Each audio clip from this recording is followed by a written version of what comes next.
Hello, I'm Lisa Burkhart Worley, and welcome to Pop Talk, the show where you never know what topics might pop up.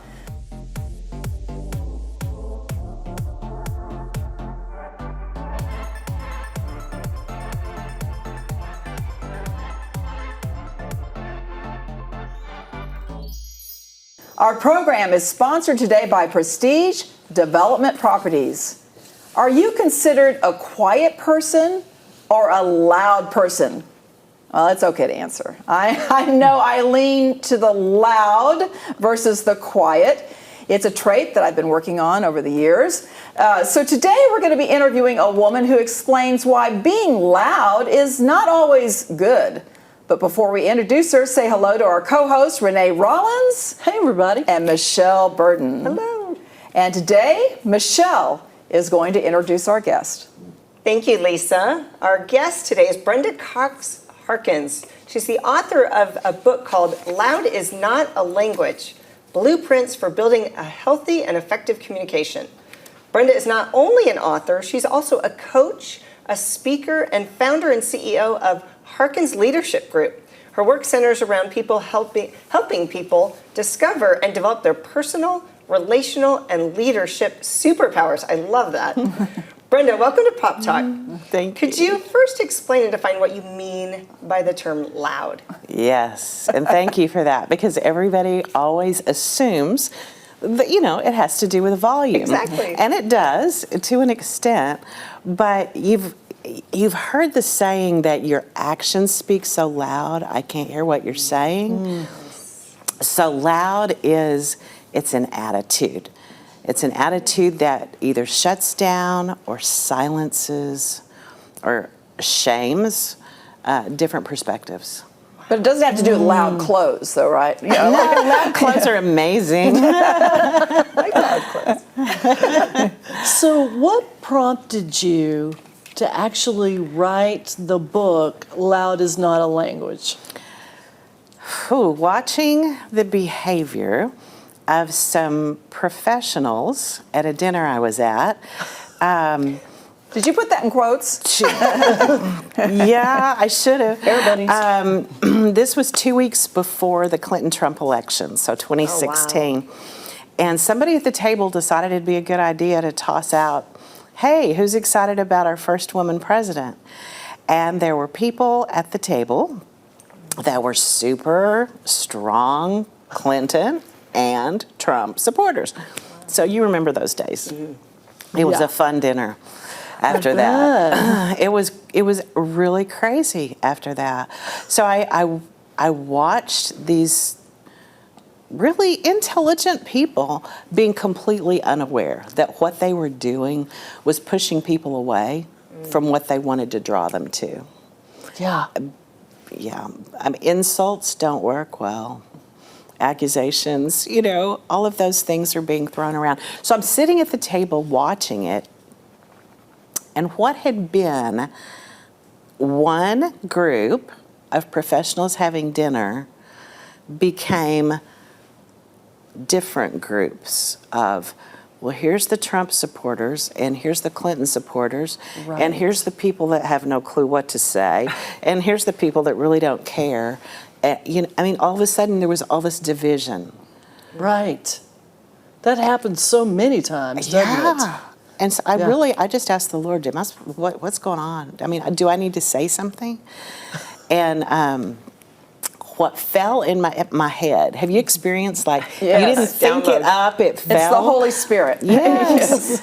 Loud is not a language. And I had to think about it because I hadn't heard that before.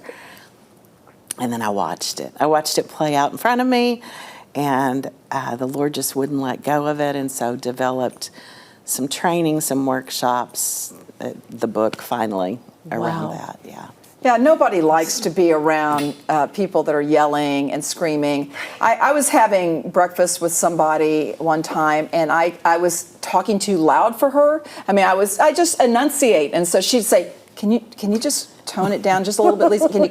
And I was starting to get offended a little bit. But then she told me her story. She grew up in a family where the parents were yelling all the time, and it caused, in a sense, PTSD for her. And so she really, really struggled after that. And so anytime anyone speaks loud and yells, she gets upset. And then I grew up part of my life with grandparents who were always arguing, always bickering. And so that, I didn't have PTSD after that, but that left an imprint, not a positive imprint on my life. And so to this day, I really don't like confrontation. I don't like to be put in that kind of thing. So why is that not an effective way of communication, to yell and scream? You know, some people think if they're angry, then maybe you'll get the point. You know, Brenda, can you dispute that?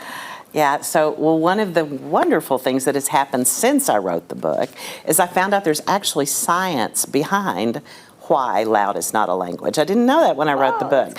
So, to your point, when we're in a situation, the very first thing in our brain it hits goes into one of three categories. It's either good, bad, or scary. And this happens 6 times a second. So we're completely unaware. It's so fast. It's all subconscious. But that same part of the brain stores all of our memories that made an impact. And so your friend, you know, maybe your grandparents, whatever, you know, those things that were uncomfortable, you may not ever have that be a conscious thought, but your brain knows it. And when information comes that triggers that, it sorts it into it. That's bad, that's scary, or whatever, and we avoid or attack. Because of the history that your brain is keeping? Yeah, it just holds on to it. Wow. Yeah. And I can't even remember how I got here today. So. So fascinating. I just love that science and you explaining that. In your book, you lay out 2 blueprints for having those hard conversations, probably conversations that could get heated and could even lead to raised voices. Yes. What are those 2 blueprints? One is for us personally. The first one is to check to see if our heart and mind is aligned with his, so that we're ready to step into the conversation. We don't just jump in. And then the second blueprint is, once we've gone through that check, it's the applicable, this is what I do now that I'm entering the conversation. Yeah, a lot of times, I just want to interject something here. I will pray before a conversation, especially if it's going to be a difficult conversation. But many times I pray at a normal, you know, like I'm going to meet with somebody, I'll pray, Lord, give me the words, help me to be a reflection of you, because I don't want, you know, to give this person the wrong impression. So how important is that, praying perhaps before a conversation? Yeah, super important, yes, because he knows what we don't. He always knows what we don't. He knows what's going to be needed in the conversation. You know? Yeah, that's so true. Jesus said in Luke 6:45, a good man brings good things out of the good that's stored up in his heart, and an evil man brings evil things out of the evil that's stored in his heart. For what the mouth speaks, the heart is full of. Boy, those words, I just have to let those sit with me for a second. You know, those are powerful words, because sometimes ugly words can come out of our heart because of some bitterness, you know, that's stored up in our hearts. And you started with the blueprints, and we talked about this, and I'd like to hear you just share a little bit more about how personally we have to check ourselves. Can you share maybe like a checklist? That's pretty much what the blueprint is. Yes. Okay. So it's an acronym for the word chair. And it's thinking of pulling up a chair. When you invite somebody to pull up a chair, that's a welcoming thing, right? If I say, hey, pull up a chair, I'm inviting you into a conversation. Right. Right? Except for, you know, like we don't usually think of it like that when we're entering into one of these conflict type situations. But we can switch that. So the chair acronym is, the C is courage, humility, authenticity, integrity, and respect. And so 2 of those things that I feel like I might need to touch on right now is that the Yes. courage part, it's not that, well, I can do this kind of thing, you know? The courage is knowing what's more important than the fear or the doubt, and being able to see the outcome that would glorify God, that would bless the people, and to That's- step in because of that. Seeing the outcome that'll glorify God. That is so key. Yeah, yeah. Absolutely. Wow. And then the integrity piece really, that was an ouch for me, because integrity, so I was asking the Lord, so what does this look like here? And He's really showed me, like, if I step into a conversation and I have an agenda of how I want it to go, you know, if I want to say, I want to step into this conversation because I want them to really get it and think like I do because I'm right, you know? If that's my agenda, He had me flip that and think, how would I feel if I knew they were entering into a conversation with me because they wanted to change me? They wanted to change my mind. How open would I be to that conversation? You know? Right. And so that was a piece of integrity I hadn't thought of in exactly that way before, but that's become my new integrity check. What's Yes. my agenda? What are my motivations here? Yes. Are you manipulating the conversation? Exactly. It's like you have to release So it. good. You got to release it before you even go into the conversation. You have to Exactly. release your expectations. We should release our expectations in general, shouldn't we? You know, like we always, that's where we get disappointed and where we get upset is because we've set an expectation that was not God's expectation for whatever, whether it's a conversation or our lives.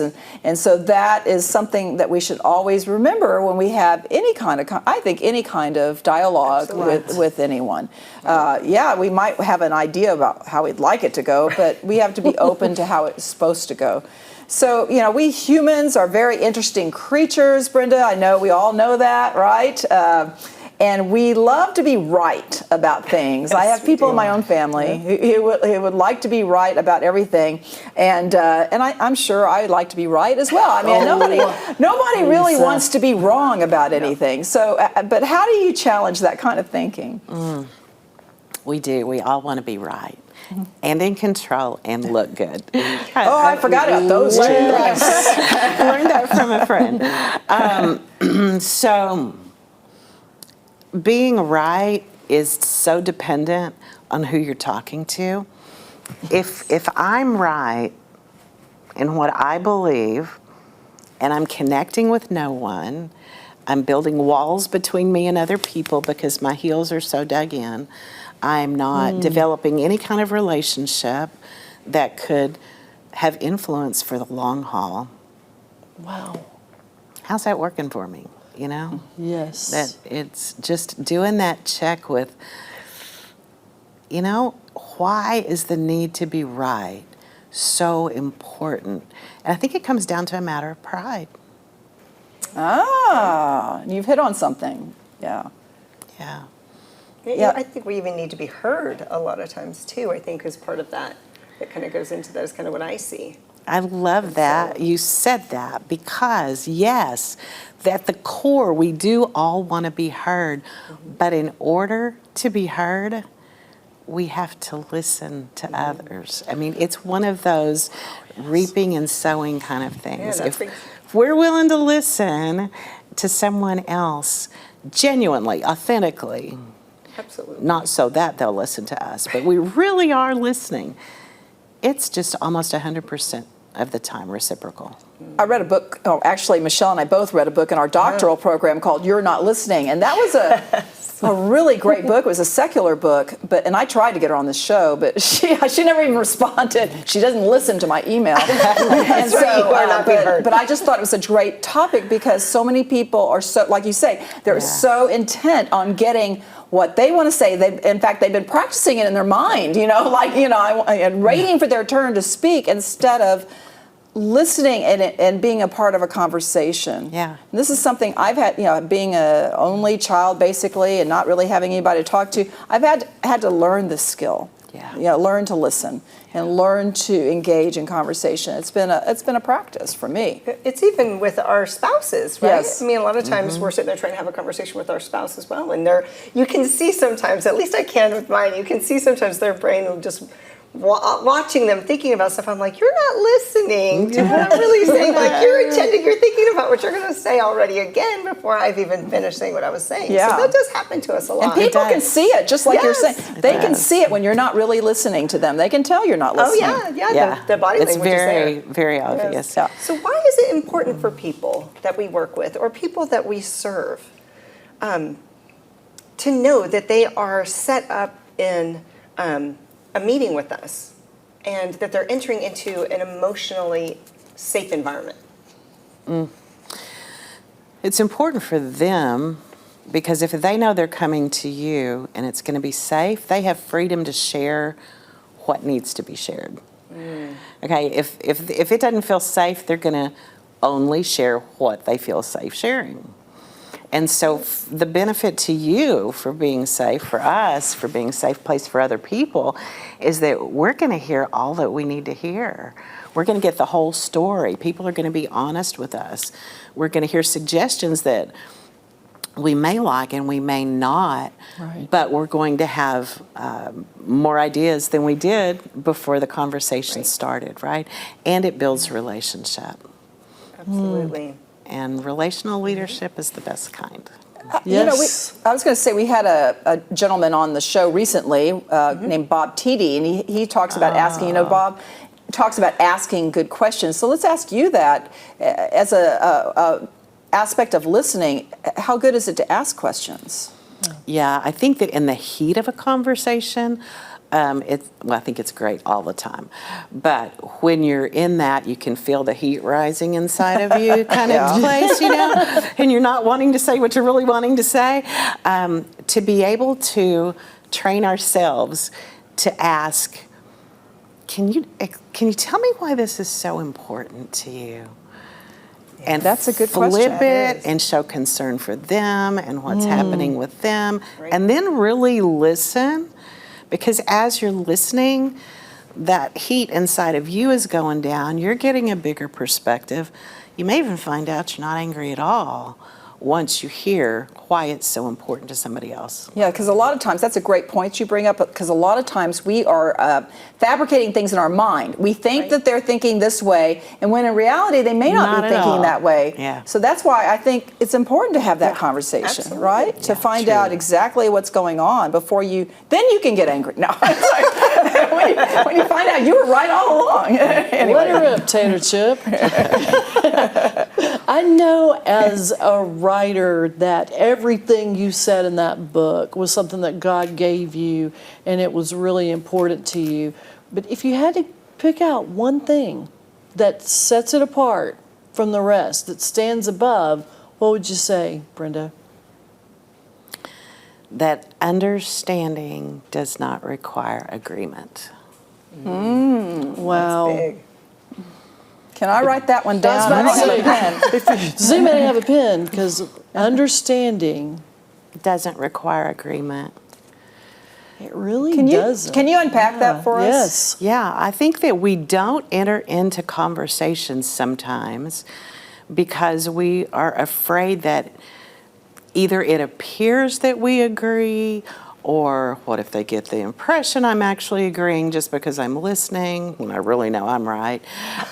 You know, I mean, all of those things, those games we play in our head. So to really understand somebody else opens this, I mean, it is a bridge. It's a bridge between you and somebody with a completely different perspective that builds trust. They're like, they don't even agree with me, and they actually want to understand where I'm coming from. Right. Like, huh. And when it's genuine, they feel that. And what that does, what I have seen happen, especially since 2020, is it has built these bridges of trust between people I would never have thought I would be in a relationship with, that now gives me long-term influence, and vice versa, right? And we want things fast, you know? we have to invest for the long haul Yes. to get Yeah. the goal. Yeah. Shows people that you care, even if you don't agree, that you just want to hear their side of it. And, well, explain to me why you think this way. We can do that with our faith as well. There are a lot of people that counter what we believe as Christians, and it's like, well, tell me what you believe in, and why do you believe that way? I want to hear. You show an interest, and then you explain, why. Well, this is why I believe, and so we can even actually be involved in a faith conversation. Absolutely. Right. Absolutely. So one of the problems that we can have maybe in a conversation, maybe I've had a bad day, right? And I've got some pent up anger, already. I'm already, this morning was an example of that. No. But anyway, y'all don't say anything. But anyway, so maybe I'm carrying that into a meeting with an employee or, a ministry meeting or whatever that is. But we need to really watch anger, because James 1:19-20 says everyone should be quick to listen. There's that listening skill again. Slow to speak and slow to become angry, because human anger does not produce the righteousness that God desires. So even in a meeting with an employee or a volunteer, we cannot allow any pent-up anger to enter that conversation. It may be nothing that they've done, but it may be that we've just come in with some kind of chip on our shoulders. And I'm going to give you an example of this. It's a long story, but we got a little time. But it's back from my old TV days, right? And I was covering the Dallas Cowboys, America's team. No, it's not right. Anyway, it was years ago, but they were in training camp at Wichita Falls. And if you know anything about Wichita Falls in the summer, it's 110 degrees or something like that. It was boiling hot, and I'm trying to look pretty, in 110 degrees. And so I'm talking to our videographer who's, we're getting ready to do a live report from the Dallas Cowboys training camp. And so I'm talking to him, and there's an interview I want. Lisa's not about looking good. Lisa's about the quality of the content. And so I'm like seeing an interview that I really wanted. And I said to our photographer, I said, do we have time? He goes, yeah, you got time. And so let's get it. So we got the interview. All of a sudden, no, you don't have time. You're on. So I went on the show not having done anything, to prepare myself for that, television shot. And afterwards, the news director screamed at me. He goes, don't you ever look at yourself before you go on the air. I didn't, I'm sure I was perspiring. Wow. I'm sure my hair needed to be brushed. And, I'm sure I looked bad. But he didn't have a conversation with me, to find out in a less hostile, he might have had a bad day. So this was one more thing for him. And so he should have waited and just calmed down, and then had a conversation with me, because all that did was rattle me. And this has been a long time, and of course I still remember that. It's an example of not how to not handle a situation. Yeah. So that's a long way of asking you, why is it important to not bring our anger into a conversation? That example that you gave is such an example of how fear or shame or whatever, they're effective motivators. Yes. They're just not good, healthy motivators. Right. But they're effective, but they're exhausting. I love the scripture.